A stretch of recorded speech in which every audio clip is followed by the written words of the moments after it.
আসসালামু আলাইকুম রহমতুল্লাহ। আজকে আমার খামারের একটা অংশ আপনাদের দেখাবো, তো যার অধিকাংশ জায়গা জুড়ে আছে এই ময়লা।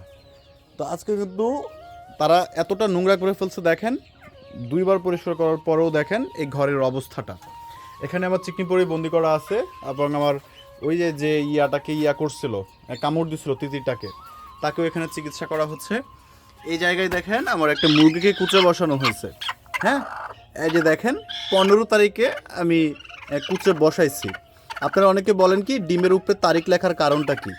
এই যে দেখেন তারিখ লেখার ফলে হয়েছে কি, আমার কোনো হাঁস যদি আসে এখানে ডিম পারে, তাহলে আমি মনে হয় বুঝতে পারবো যে হাঁসে কোন ডিমটা পারছে, তখন ওই ডিমটা আমি সরায় ফেলতে পারবো।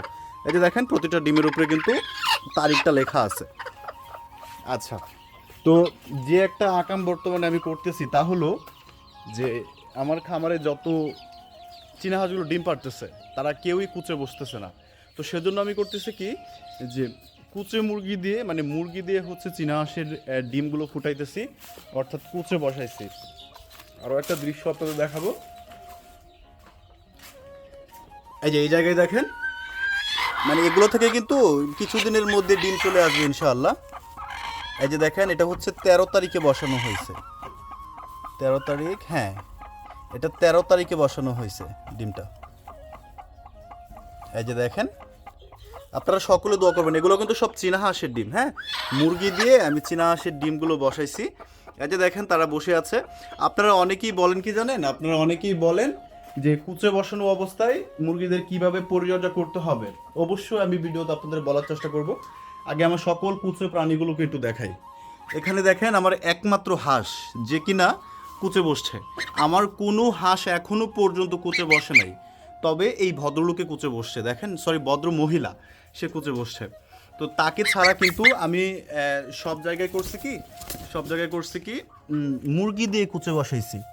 এই যে দেখেন ডিমগুলো, এগুলো কিন্তু প্রায় ফোটার সময় হয়ে গেছে। হ্যাঁ, এগুলো হচ্ছে আমি ক্যান্ডেলিং করেছিলাম, আমি দেখেছি প্রতিটা ডিমের মধ্যে বাচ্চা আছে। আপনারা সকলে দোয়া করবেন। দেখেন চীনা হাঁসের এই যে পশমগুলো, মানে তার শরীর থেকে উনি ঠুকরায় ঠুকরায় পশম আইনা ডিমের মধ্যে রাখে, যাতে ডিমে একটু তাপ বেশি হয়। দেখেন কত সুন্দর করে মানে গর্তটা করছে। মানে গরু, ছাগল, হাঁস, মুরগি যাই হোক না কিসের জন্য, মা কিন্তু মাই হয়। হ্যাঁ, মায়ের বিকল্প কিছু হয় না, তা কিন্তু চীনা হাঁসের দিকে তাকাইলেও বোঝা যায়। এখানে কি দেখতে পারতেছেন, এই যে দেখেন আমার মানিক সাহেব, অর্থাৎ পুংটা মানিক সাহেব, আর সে কিন্তু বাইরে হয়েছে। প্রতিদিন তাকে আমি 2বার করে খাবার দিচ্ছি। তো এখন মূলত তাদের খাবারের কিন্তু প্রয়োজন নাই, যেহেতু কুচে বসে আছে। তারপরেও দিলে হয় কি, মানে তারা অনেক সময় নিয়ে হচ্ছে বসে থাকে, তাদের শরীরে কোনো সমস্যা হয় না। আমার এই জায়গাটা একটু দেখাবো। তো এই জায়গায় দেখছেন আমার আরও কয়েকটা মুরগি কুচে বসানো হয়েছে। কিছুদিন আগে কিন্তু এটাতে কুচে বসানো হয়েছিল। এই জায়গায় দেখেন একটা মুরগি, মানে সবগুলোকে কিন্তু হাঁসের ডিম দিয়ে আমি কুচে বসাইছি। হ্যাঁ, এই যে দেখেন সেও কিন্তু হাঁসের ডিম নিয়ে বসে আছে। তো ক্র্যান্ডেলিং করে যেটা বুঝতে পারলাম, প্রতিটা ডিমের মধ্যে বাচ্চা আসছে আলহামদুলিল্লাহ। আপনারা সকলেই দোয়া করবেন। তো অনেকে বলছেন যে মুরগি দিয়ে কুচে বসালে নাকি বাচ্চা ফোটে না। আপনারা অভিজ্ঞ যারা আছেন আমাকে একটু পরামর্শ দিয়ে উপকৃত করবেন। এই যে এই ডিমটা 25 তারিখে কুচে বসানো হয়েছে। দেখেন, এই যে দেখেন ডিমে কিন্তু তারিখ লেখা আছে। মানে যে মার্কার পেনটা আমি নিছি, মার্কার পেনটা বেশি ভালো না বুঝছেন, মানে এই লেখাগুলো উঠে যায়, যে সেজন্য মাঝে মধ্যে একটু সমস্যা হয়। এই যে দেখেন মুরগিটা দিয়ে আমি বসায় দিছি। ও একটা কথা একটু আপনাদের বলি, সম্ভবত এই ডিমটা মনে হয়, হ্যাঁ সম্ভবত এটাকে সর্বপ্রথম কুচে বসানো হয়েছে এই মুরগিটাকে, এই হাঁসের ডিম দিয়ে। আপনারা সকলে দোয়া করবেন যাতে অনেক পরিমাণে বাচ্চা আমি পাই এইবারকা। তো আমার খামারে অনেক বড় একটা জায়গা জুড়ে শুধু এই কুচে বসা মুরগি বলেন, হাঁস বলেন, এই বিষয়টা আছে। এখানে আমি কিন্তু এই বিষয়টা পছন্দ করি। আমার পোষা প্রাণীরা ডিম পারবে, তাদেরকে আমি কুচে বসাবো, তারা বাচ্চা নিয়ে বের হবে, এই জিনিসটা দেখতেও কিন্তু ভালো লাগে। এই যে এখানে দেখেন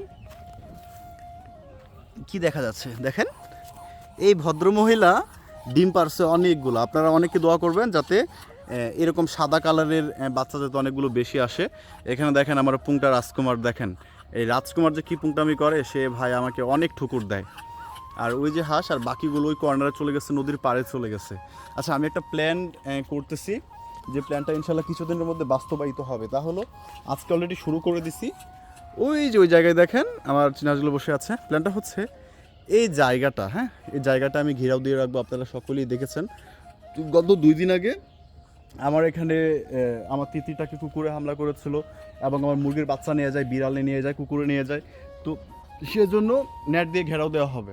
আমি কিন্তু পুরো ঘরটা নেট দিয়ে ঘেরাও দেবো না। তাহলে হবে কি জানেন, তাহলে হবে কি আপনারা যারা পার্সোনালি আমাকে ফলো করেন তারা হয়ে যাবে কি, তাদের নজর বড় হয়ে যাবে। তারা ভাববে কি যে না, মুরগি পালন করলে, হাঁস পালন করলে মনে হয় এত বড় করে ইয়া করতে হয়, মানে নেট দিয়ে ঘেরাও দিতে হবে, এটা ভালো হবে।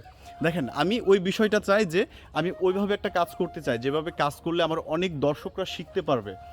এরকম অনেক দর্শক আছে যারা আমাকে অনুসরণ করে, আমি যেভাবে যা করি তাই করে। দেখেন আমার ফুলটুসিকে দেখে যে কত মানুষ যে ওই যে মাথায় ঝোঁটেওয়ালা মুরগি কিনছে, আমি আপনাদের বলে বোঝাতে পারবো না। এই যে আমার যে পুংটা রাজকুমার, এই রাজকুমারের নাম শুনে আমার কত দর্শক যে তাদের পোষা প্রাণীর নাম যে রাজকুমার রাখছে, এটাও কিন্তু বলা যাবে না। এগুলো কমেন্ট বক্স ঘাটাঘাটি করলে বোঝা যায়। তো আমি যদি এখানে 5-10 হাজার টাকা দিয়ে যদি খরচ করে যদি নেট দিয়ে ঘেরাও দিই, তাহলে হবে কি, অনেকে ভাববে কি যে না আমরাও এভাবে করব, যার ফলে হবে কি নতুন অবস্থায় সে বড় একটা লসের সম্মুখীন হবে। দেখেন কিন্তু নতুন দর্শক সে যদি হুট করে যদি ইনভেস্ট করে ফেলে, তাহলে হবে কি সে অবভিয়াসলি লসের সম্মুখীন হবে। আমি সেজন্য অল্প একটু জায়গা আমি নেট দিয়ে ঘেরাও দেবো। দেখেন আমার 10,000 টাকা দিয়ে আমার পুরো জায়গা ঘেরাও দেওয়ার প্রয়োজন নাই, যেহেতু আমার পোষা প্রাণী অল্প। আমি ততটুকু জায়গা নেট দিয়ে ঘেরাও দেবো যতটুকু জায়গা আমার প্রয়োজন। যতটুকু জায়গা নেট দিয়ে ঘেরাও দিলে আমার অল্প কয়েকটা পোষা প্রাণী বাইরে যেতে পারবে না।